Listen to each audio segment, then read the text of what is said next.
Banggi? Saan ba itong Banggi? Ano pang makikita natin sa Banggi? Tara na, mga kagala. Pasya na natin. Ngunit bago nito, pasok!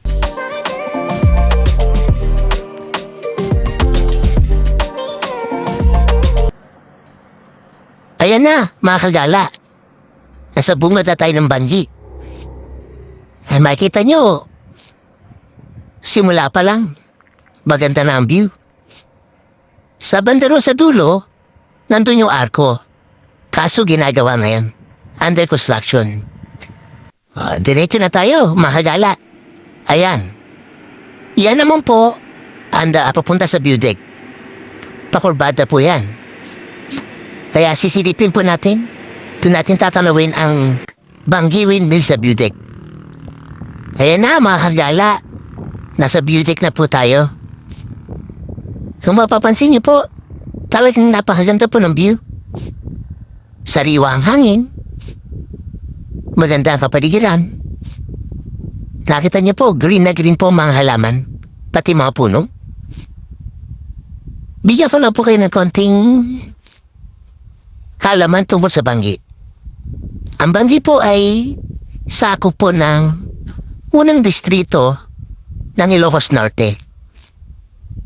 Ang congressman may hawak po dito ay walang iba kundi si Congressman Sandro Marcos. Ang mayor po dito ay si Mayor Fidel C. Matu Jr.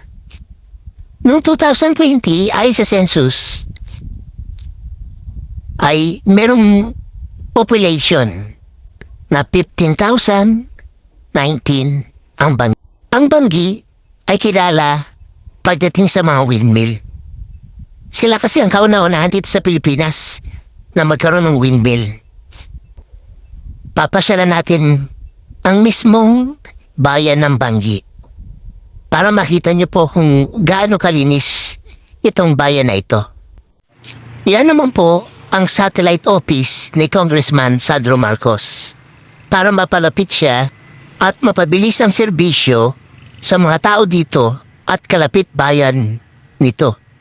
Ayan naman po ang Town Plaza ng Banggi.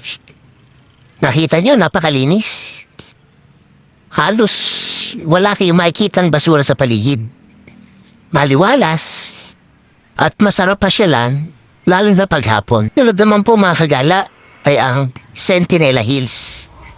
Mula dyan, tanaw nyo ang kabuuan ng Banggi at karatig bayan ito na Pagudpod.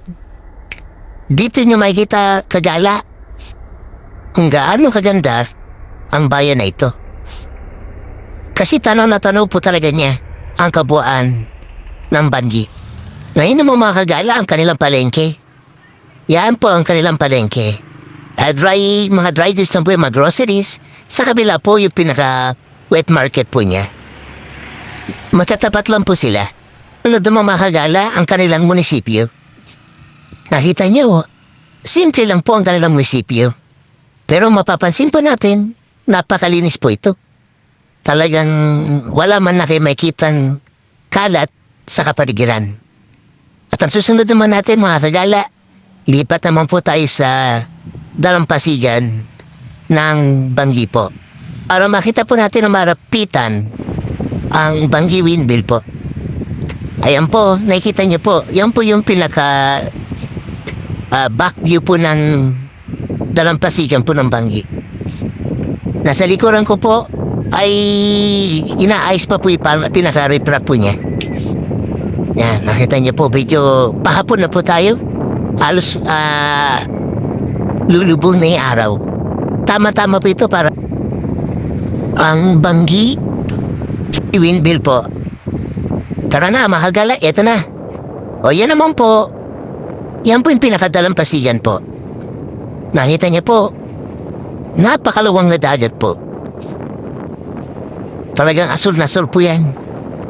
Yung, kung mapapansin niyo po, sa may dulo, ay yun po ang Pagudpod. May mga windmill rin po yan. Kasi ang windmill po ay matatagpuan sa Burgos, sa Banggi at Pagudpod. Ang karamihan po. Ayan. Ayan na po ang Banggi Windmill. Palubog na po yung araw. Yan. I-close up po natin para makita po natin ang malapitan. Ayan. Pag pupunta po tayo, babutan po tayo ng gabi.